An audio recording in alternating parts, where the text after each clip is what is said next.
오늘 우리에게 주시는 말씀은 에베소서 4장 4절의 말씀입니다. 에베소서 4장 4절 한 구절의 말씀입니다. 다 찾으셨으면 한 목소리로 읽겠습니다. 시작. 하나요 성령도 한 분이시니 이와 같이 너희가 부르심의 한 소망 안에서 부르심을 받았느니라. 아멘.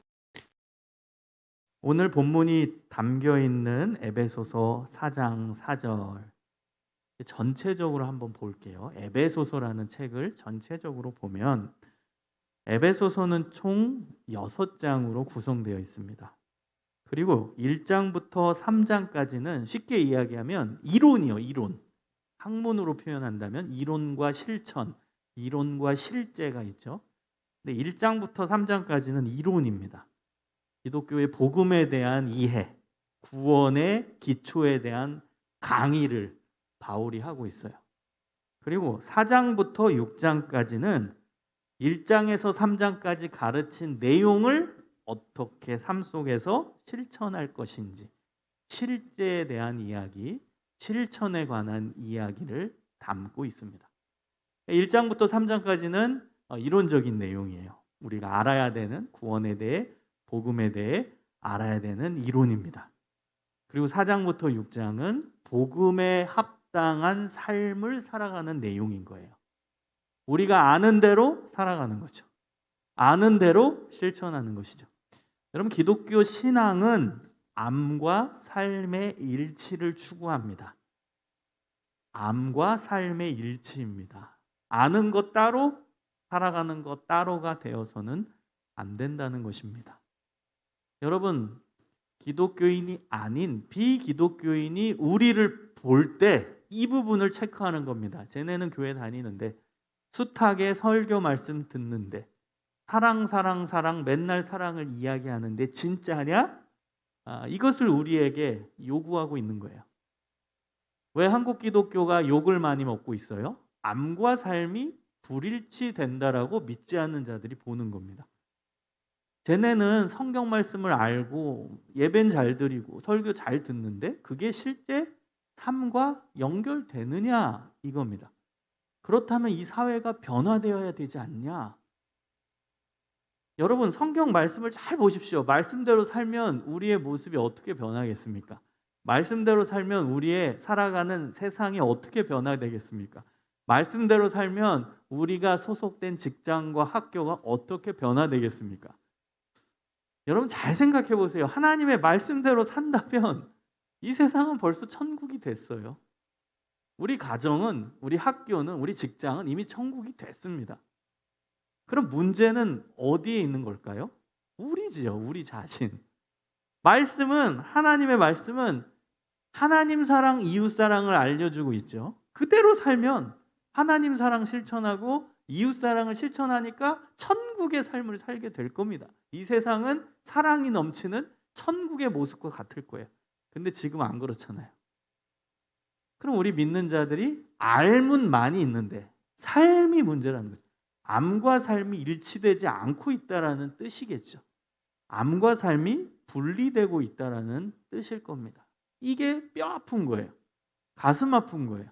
이게 일치되는 것이 바로 기독교 신앙인데, 그것이 하나님께서 우리에게 요구하신 부분인데, 원하시는 부분인데, 우리는 하나님의 말씀을 알지만 그대로 살지 못하고 있다라는 것입니다. 그게 우리의 한계는 맞아요. 우리는 아는 것은 우리가 공부하면 알아요. 여러분, 성경 공부 빡세게 해보세요. 아는 거 더 많아질 거예요. 아는 건 쉽습니다. 공부하면 됩니다. 시간 투자하면 됩니다. 많이 설교 들으면 됩니다. 성경 공부 열심히 하면 아는 건 많아져요.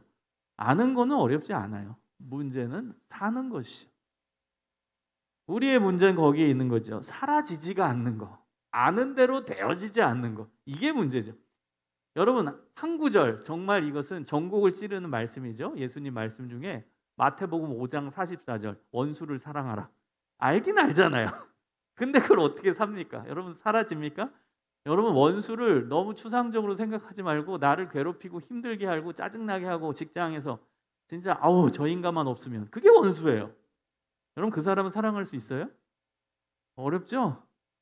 여러분 알긴 알아요. 원수 사랑하라. 얼마나 많이 들었습니까? 근데 내 삶 속에서 원수를 가정해 봤을 때 그 원수를 사랑한다? 이거는 너무너무 어려운 주제가 되는 거예요. 그러니까 여러분 오늘 말씀을 우리가 들으면서 나 자신을 한번 성찰해 봤으면 좋겠어요. 우리가 아는 게 없어요? 아는 거 많아요. 여러분 하나님이 기뻐하시는 것을 설교를 꼭 들어야 아나요, 여러분? 사실 다 알고 있을걸요? 정직하라. 하나님의 뜻대로 살아라. 뭐 사람 이웃을 품어라. 약자를 도와줘라. 이게 다 기독교적인 가치이고 예수님의 가르침이잖아요. 여기 모르는 사람이 어디 있습니까? 솔직히. 살지 못하니까 문제인 거죠. 실천하지 못하니까 괴로운 거죠. 불일치될 때 여러분 괴로워야 돼요. 그 사람은 희망이 있어요. 암과 삶이 불일치되는데 마음이 편해. 암과 삶이 지금 일치되지 않고 있는데 별로 문제의식을 못 느껴. 그런 문제예요. 그런데 암과 삶이 지금 내가 불일치돼서 너무 괴롭다.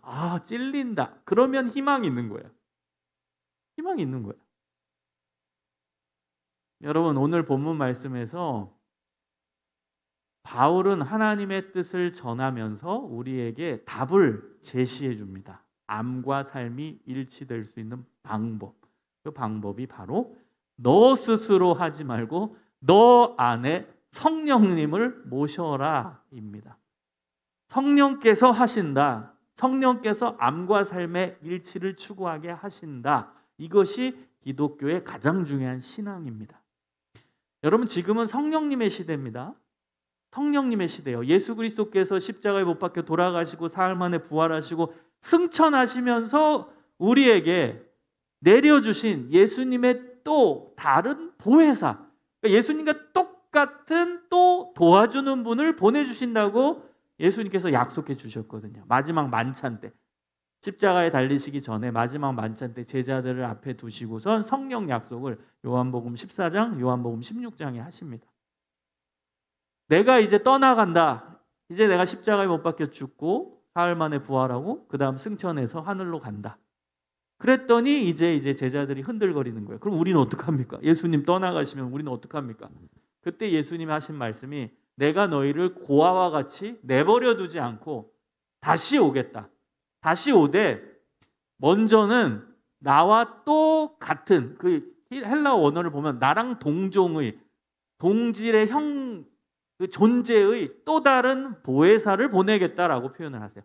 그러니까 예수님이 첫 번째 보혜사고 또 다른 보혜사, 같은 성질의 같은 존재의 보혜사를 너희에게 바로 보내주겠다. 이게 예수님의 약속이에요. 보혜사는 한자죠. 돕는 분이라는 뜻이에요. 돕는 분. 돕는 분. 이것을 또 원어로 바꾸면은 이게 원어로 보면 파라클레토스라는 단어예요. 돕는 자, 위로자, 배려자, 상담자 이런 뜻이에요. 내가 하늘로 올라가면 나와 똑같은 배려자, 도우미, 상담자, 서포터 보내주겠다. 이렇게 약속하신 거예요. 그래서 오신 분이 성령님이신 거예요. 성령님. 근데 성령님은 영이잖아요. 영. 영은 눈에 안 보여요. 예수님이 이 땅에 육체를 입고 오셨기 때문에 눈에 보이셨지만 성령님은 영이니까 눈에 안 보입니다. 그런데 성령님은 우리 각자에게 다 역사하십니다. 우리 모든 사람에게 각자의 마음, 존재 속에 역사하신다는 거예요. 예수님이 요한복음에 또 이렇게 말씀하십니다. 내가 떠나가는 게 너희에게는 유익이라. 이게 말이 안 되잖아. 아니 예수님이 떠나가는 게 왜 유익한 거지? 왜냐하면 성령이 오시니까. 여러분 성령은 영이라고 했어요. 눈에 보이지 않는 영이기 때문에 속성이 동시다발적으로 역사하실 수 있어요. 이것을 이제 영어로 표현하면 omnipresent. 라틴어의 ubiquitous. 여러분 IT 용어잖아요. 그게 원래는 신학 용어예요. 동시다발적으로 편재하는 이 ubiquitous예요. IT에서는 전 세계 인터넷망으로 하나로 언제든지 접속할 수 있다. 이런 걸로 쓰이는 용어인데 원래는 이게 신학 용어입니다. 언제 어디서나 지구 반대편에서도 성령께서 동시다발적으로 역사하신다는 거예요. 그래서 예수님 말씀하시는 거예요. 내가 떠나가는 게 너에겐 유익하다. 왜냐하면 예수님은 육체가 있으셨기 때문에 한 장소에 한 곳에만 역사하셨어요. 맞죠? 예수님 2000년 전에 이스라엘의 갈릴리 지역에 오셔서 갈릴리 지역에 있는 사람들만 예수님을 만났던 거예요. 그런데 성령님은 육체가 없으세요. 영이야, 영. 그렇기 때문에 동시다발적으로 전 세계에 한 방에 같은 시간에 같은 장소에 나타나실 수 있고 각자의 마음속에 역사하신다는 거예요. 지금은 성령의 시대입니다. 여러분 마음 가운데 성령님이 계세요. 우리 지금 예배 드리고 있잖아요. 여러분 예배가 우리 교회만 있어요 지금? 아니잖아요. 옆에 교회도 있고 지방에도 얼마나 많은 교회가 있고 전 세계에 얼마나 많은 교회가 있습니까? 동시에 예배를 드린다면 예수님이 이제 육체로 계시다면 선택하셔야 되죠. 나는 오늘은 서소문교회 간다.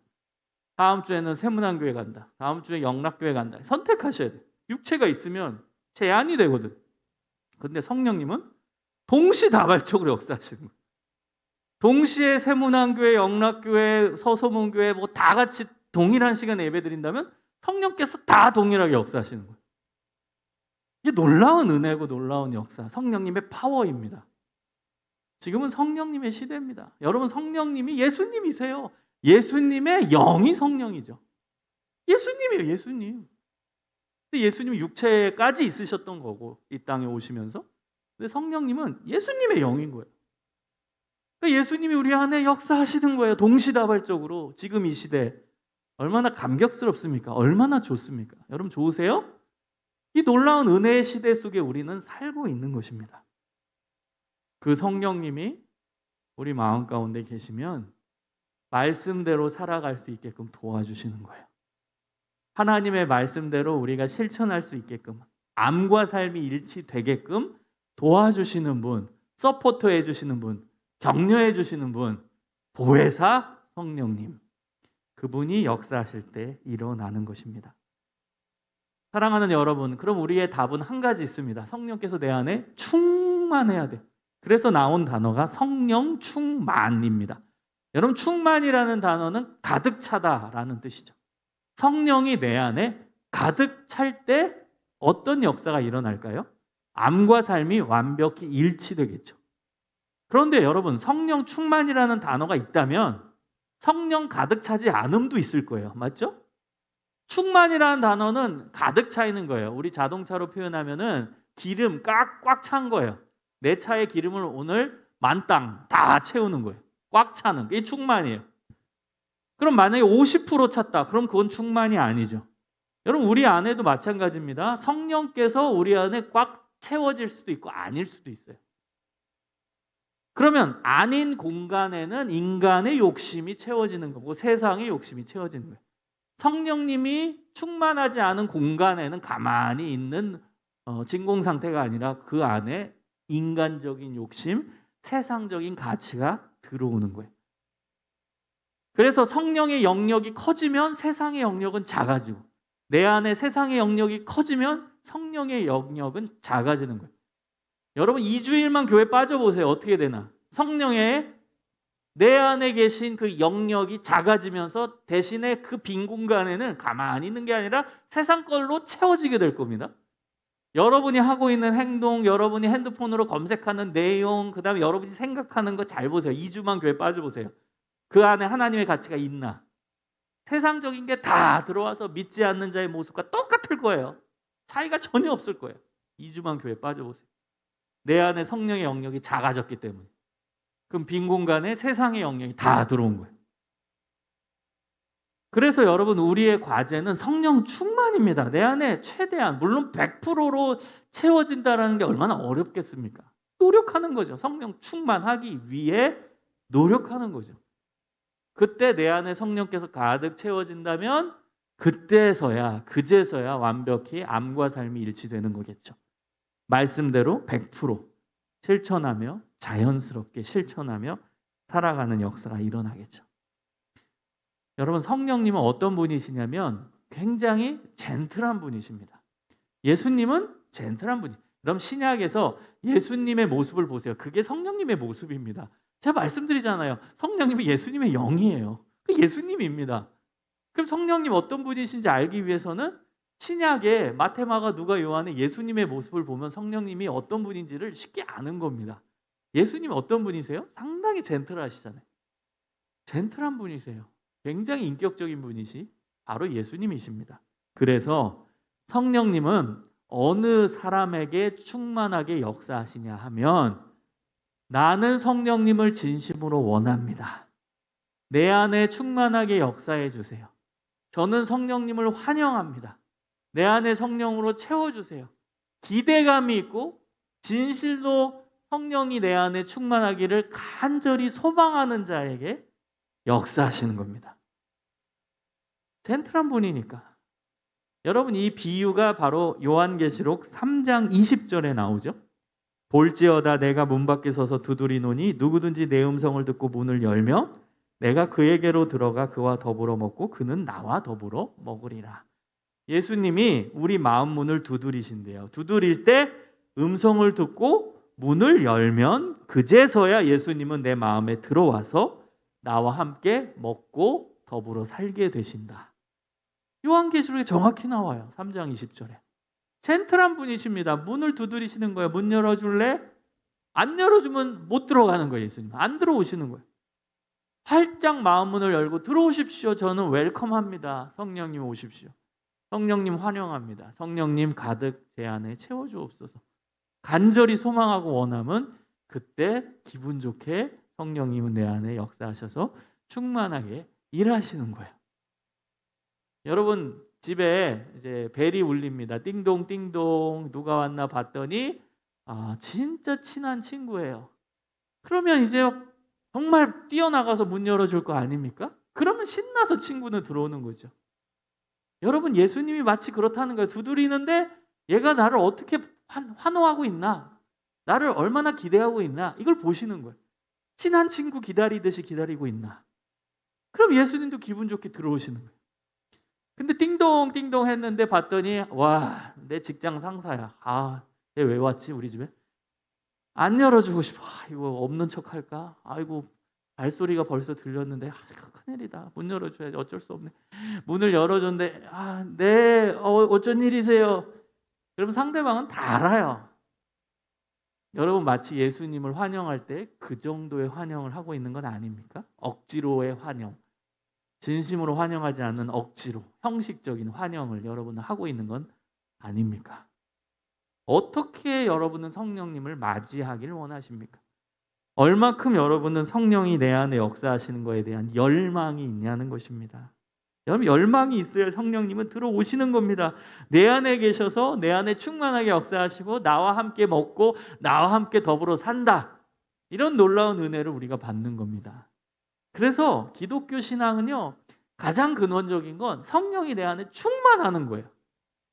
그러면 문제 해결이 다 돼요. 사실은 성령이 내 안에 계시면 내 삶이 예수님 기뻐하시는 삶이 되고 내 마음이 평안을 누리고 기쁨이 찾아오고 희망을 갖고 매일매일 영적으로 승리하며 살아갈 수 있는 거예요. 성령께서 그렇게 해주시는 거예요. 그게 근원적인 기독교 신앙이에요. 근데 간단해요. 성령님을 원하면 돼요. 저는 우리 하나님이 너무 멋있는 분이라고 생각해요. 복잡하지 않아요. 굉장히 단순하게 우리에게 방법을 주십니다. 왜일까요? 우리를 사랑하니까. 저는 성경을 묵상하고 읽으면서 느끼는 게 뭔지 아세요? 너무나 뻔하지만 실제적으로 와닿아요. 우와, 하나님이 진짜 우리를 사랑하시는구나. 성령이 내 안에 충만한 방법이 너무 쉽잖아. 반기면 돼. 환영하고 찾으면 돼요. 그럼 오신대잖아요.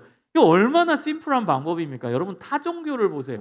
얼마나 그 교리가 복잡하고 얼마나 형식적인 게 많고 그 다음 해야 할 게 얼마나 많아요. 구원의 개념도 구원받으려면 이거 해야 되고 저거 해야 되고 얼마나 어려운지 몰라요. 정말 구원받기가 바늘구멍 들어가는 것만큼 어려워요. 이것도 해야 되고 저것도 해야 되고 무슨 오락 레벨 깨는 것처럼 이것도 해야 되고 레벨 1, 레벨 2, 레벨 3 계속 뭘 해야 돼요. 그렇게 어려워요. 근데 우리 기독교 신앙을 보세요. 구원의 방법도. 여러분 이거 너무너무 쉽지 않아요? 예수님만 믿으면 돼. 이거보다 쉬운 게 어디 있어요? 성령이 내 안에 충만한 방법. 그냥 찾으면 돼. 여러분 이거보다 쉬운 방법이 어디 있어요? 그럼 왜 하나님이 이렇게 쉬운 방법을 주셨을까요? 그 답이 우리를 사랑하니까예요. 사랑하니까. 여러분 이게 증거예요. 이게 사랑의 증거입니다. 만약에 구원의 방법이 엄청 복잡하다.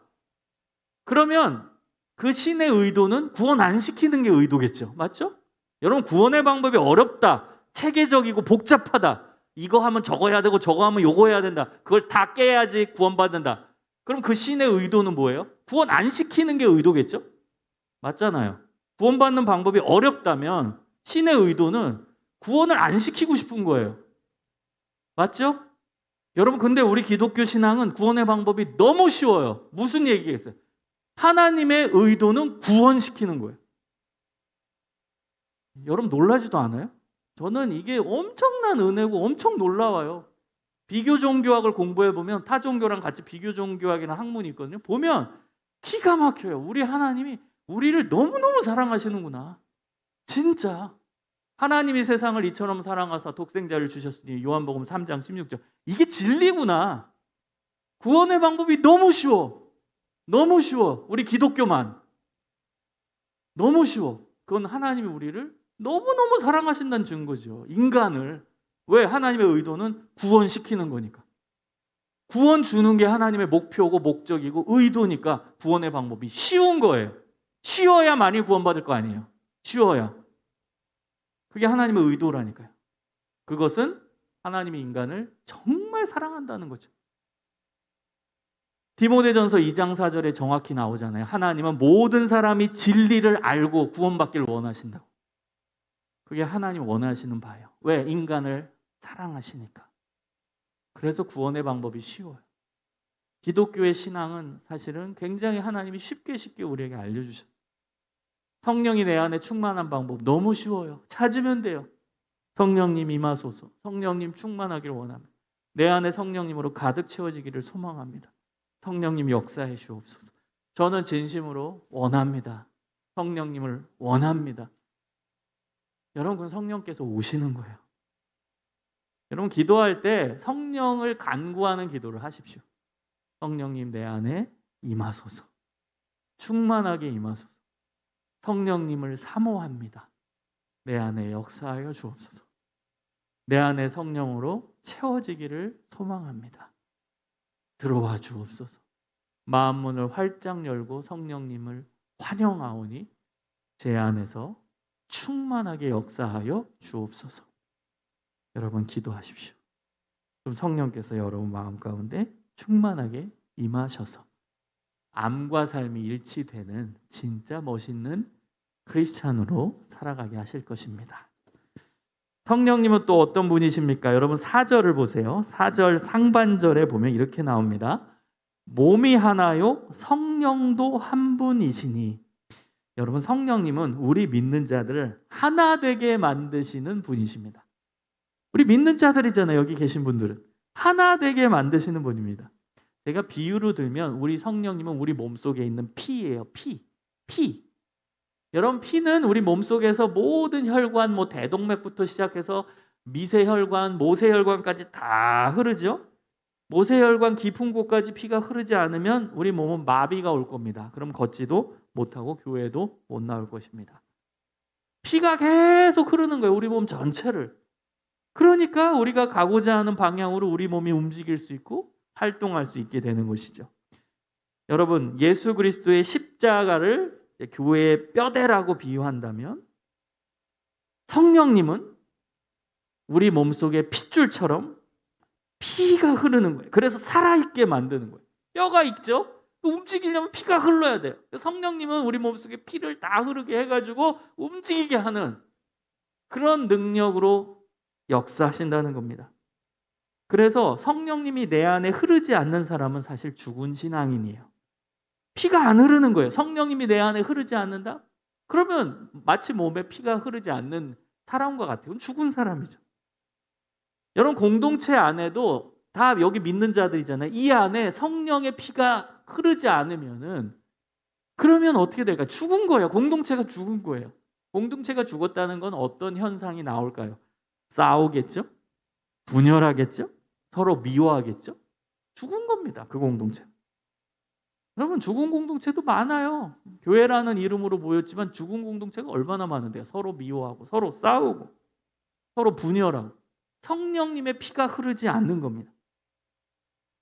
여러분, 월드컵 때 우리가 하나 되잖아요. 평소에는 우리가 얼마나 싸웁니까? 지역 간의 갈등, 나이대 갈등, 정치적 갈등, 좌니 우니 갈등, 갈등 사회가 우리나라 사회 아닙니까? 그런데 월드컵 시즌 되면 빨간 티 입고 하나 되어 응원합니다. 2002년 월드컵 여러분 태어나신 분도 있죠. 근데 2002년 월드컵 때 살아있던 분도 있죠. 그때 기억해 보세요. 저도 그때가 가장 행복했던 시간이 아니었나 생각해요. 빨간 티 입고 다 응원하러 나오는 거예요. 하나 되는 거예요. 옆에 모르는 사람인데 같이 응원하고 막 골 넣으면은 같이 옆에 하이파이하고 이러고요. 전혀 모르는 사람인데. 어떤 사람은 자기가 이제 뭐 제가 2002 월드컵 때 어디 가고 있었어요. 근데 그때 우리나라가 막 골을 넣었어요. 그러니까 밤을 팔던 분이 그 트럭에서 밤을 다 꺼내서 다 나눠줬어요. 다 먹으라고. 신나가지고. 그럼 밤 굽던 사람이 그 밤 원래는 뭐 한 봉지에 1,000원 팔아야 되는데 신나가지고 여기 있는 밤 다 드시라고. 여기 응원하는 사람한테. 그냥 다 가져가라고. 왜 그래요, 여러분? 신나죠. 하나 되는 거예요. 그냥 기쁜 거예요. 여러분, 솔직히 객관적으로 분석해 보자고요. 여러분, 그 축구 선수 알아요? 국가대표 축구 선수?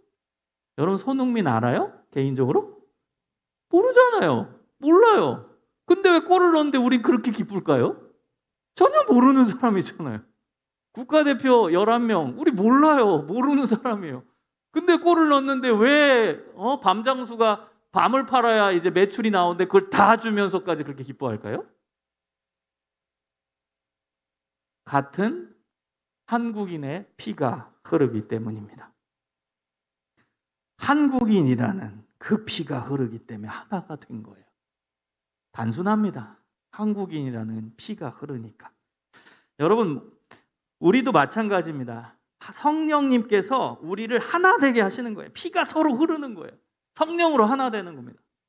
그래서 성령으로 말미암아 우리 모든 사람들이 서로 배경도 다르고 성별도 다르고 삶의 환경도 다르고 다 성격도 다르지만 하나가 되는 거예요.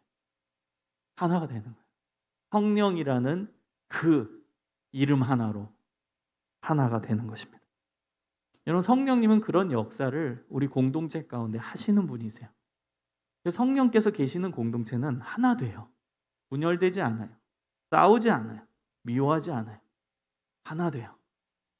마지막입니다. 여러분, 성령님은 어떤 분이십니까? 4절 하반절을 보세요. 오늘 구절 짧지요? 뒷부분을 보면 이와 같이 너희가 부르심의 한 소망 안에서 부르심을 받았느니라. 성령님은 소망을 주시는 분입니다. 소망. 요엘서 2장 28절에 보면 성령님께서 어떤 역사를 일으키냐?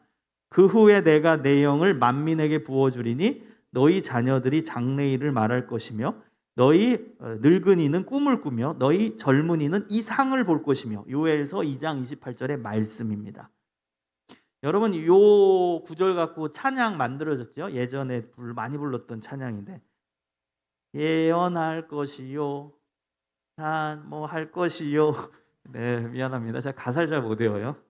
네, 이상을 볼 것이며. 네, 있죠?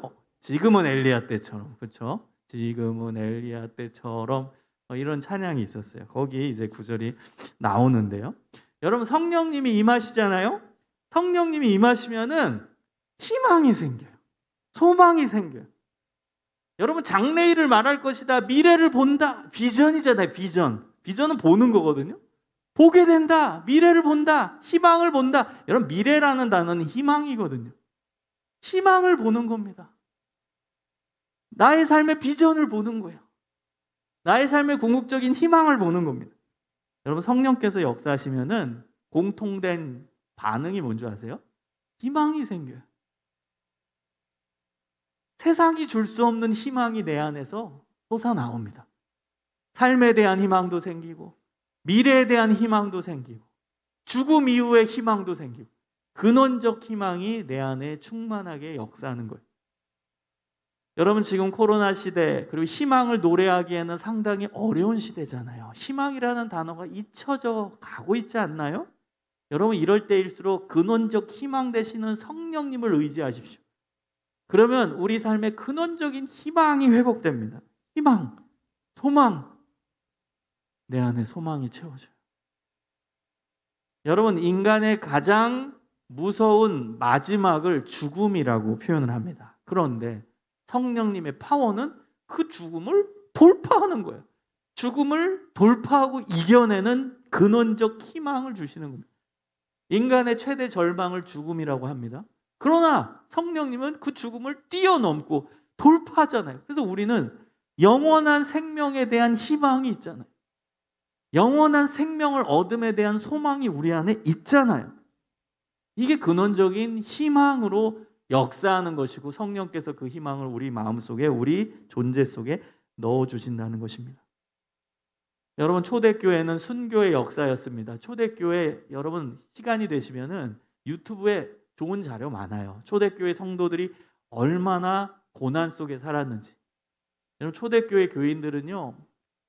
카타콤은 제가 말씀드렸잖아요. 이탈리아 로마에 가면 카타콤이라고 무덤 아래에다가 지하 동굴을 파고 거기서 살았어요. 왜? 로마 박해가 심하니까. 신앙의 자유를 찾아서 무덤 아래에다가 지하 동굴을 파고 거기서 숨죽이면서 평생 신앙생활하며 살았어요. 카타콤에 들어가지 않은 사람들은 잡혀서 사형당했습니다. 근데 이 로마가 얼마나 잔인했냐면 사형법이 두 가지였어요. 첫 번째는 불에 태워 죽였습니다. 여러분 상상해 보세요. 뜨거운 물에 우리가 손 잠깐 담궈도 얼마나 괴롭습니까? 사람을 태워 죽여요. 이건 가장 잔인한 사형법 중에 하나예요. 그것도 그냥 아무도 안 보는 데서 죽인 게 아니라 그 원형 경기장이라고 엄청 큰데 사람들을 다 관중들을 집어넣고 로마 사람들이 티켓 돈 주고 사서 그 구경하러 오는 거예요. 크리스찬들 죽이는데 거기서 불태워 죽이고 또 하나의 방법은 사자밥이 되게 했어요. 사자 풀어가지고 사자가 물어뜯어서 죽게 했어요. 크리스찬들이 그렇게 죽었어요. 우리의 신앙의 선배들이. 근데요 신앙의 우리의 선배들 그 순교자들은 끝까지 희망을 가지고선 노래하면서 찬양하면서 순교의 자리로 나아갔다는 거예요. 여러분 순교자들이 어떻게 웃으면서 그 불 속에 들어갈 수 있었을까요? 웃으면서. 성령께서 주시는 희망 때문이에요. 이 고통 참으면 1시간, 1시간 반 참으면 나는 영원한 하나님의 나라에서 영원한 복락을 누리며 산다. 이 희망을 성령께서 내 안에 계신 성령께서 주시는 거예요. 조금만 더 참아라. 조금만 더 참아라. 조금만 더 참아라. 조금만 더 참아라. 끝난다. 조금만 있으면 끝난다. 성령께서 내 안에 역사하셔서 그걸 이겨내게 하신 거예요. 희망 때문에 이겨내게 하신 겁니다. 여러분 성령께서 역사하실 때 희망이 넘칩니다. 사도행전 7장 55절에 스테반도 순교할 때 이렇게 기록되어 있습니다. 스테반이 성령 충만하여 하늘을 우러러 주목하여 하나님의 영광과 및 예수께서 하나님 우편에 서신 것을 보고 말하되 보라 하늘이 열리고 인자가 하나님 우편에 서신 것을 보노라. 하늘 영광을 성령께서 보게 하신 거예요. 스테반도 괴롭게 죽었잖아요. 돌에 맞아 죽거든요. 근데 하늘을 보며 하늘 영광을 본 거예요. 성령께서 보게 하신 거예요. 그러니까 그 사도행전 기록에 뭐라고 나와요? 잤다고 표현해요. 돌에 맞아서 괴롭게 죽었더라가 아니라 잤다. 자게 되었다. 이런 의미예요. 평안하게 잠잤더라. 이런 의미. 이게 죽은 거거든. 돌에 맞아서. 근데 그는 하늘 영광을 본 거예요. 성령께서 보게 하신 거예요. 평안히 순교의 자리로 갈 수 있게 됐다는 거예요. 여러분 성령께서는요 우리 안에 희망을 주세요. 지금 제가 설명한 건 좀 우리의 신앙의 선배들이 겪었던 소위 우리는 지금 겪지 않는 극단적인 예예요. 그래도 우리 삶에 돌아와 보세요. 우리 삶에도 고난, 고통 왜 없겠어요? 순교의 고통은 아니겠지만 그래도 우리 삶에 얼마나 많은 고통과 고난이 있습니까? 개인적으로, 국가적으로, 사회적으로, 세상적으로, 시기적으로. 코로나도 마찬가지죠. 얼마나 많은 고통과 고난이 나름대로 상대적이지만 있잖아요. 우리는 뭐 로마 박해 시대는 아니지만 그래도 우리 나름대로의 고난과 고통은 있잖아요. 참아야 되는 게 있잖아요. 여러분 개인적인 개인사에서도 뭐 몸이 아프다든지 아니면 뭐 공부가 안 된다라든지 그다음에 뭐 취업이 안 된다라든지 아니면 우리 가족이 불화하다라든지 뭐 여러분 나름대로의 고통과 고난이 있잖아요. 그런데 그 속에서 희망을 노래하고 싶으시다면 성령님을 찾으십시오.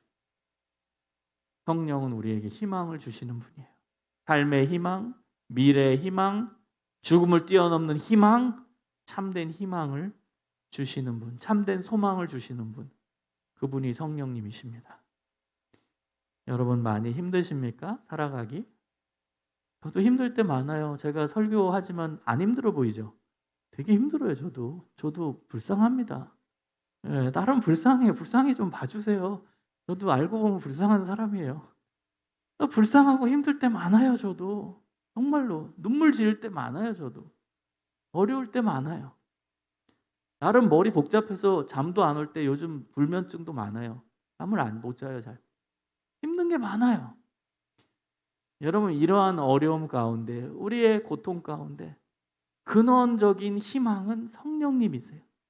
내 안에 성령께서 채워질 때 그걸 돌파할 수 있는 힘을 주시는 거예요. 여러분 외롭고 힘들고 괴롭고 고통스러울 때 성령님을 찾으세요. 다른 거 찾지 말고 성령님 내 안에 역사해 주세요. 이 기도를 많이 드리세요. 성령님을 환영하는 기도. 성령님 환영합니다. 요한계시록 3장 20절 말씀처럼 내 마음 문을 엽니다. 내 안에 들어오셔서 나와 더불어 먹고 나와 더불어 살아주세요. 나에게 충만하게 역사해 주세요. 성령님, 저는 성령님을 환영합니다. 오세요. 저를 도와주세요. 충만히 역사해 주세요. 저는 정말 성령님 사랑합니다. 성령님 기대합니다. 역사해 주세요. 그럴 때 성령께서 우리 마음속에 우리가 말할 수 없는 희망과 소망으로 세상이 줄 수 없는 평안과 기쁨으로 채워주실 것입니다. 여러분 이 성령님의 능력을 오늘 잘 마음속에 새기고 성령님 의지하며 매일매일 승리하며 살아가시기를 주님의 이름으로 축원합니다.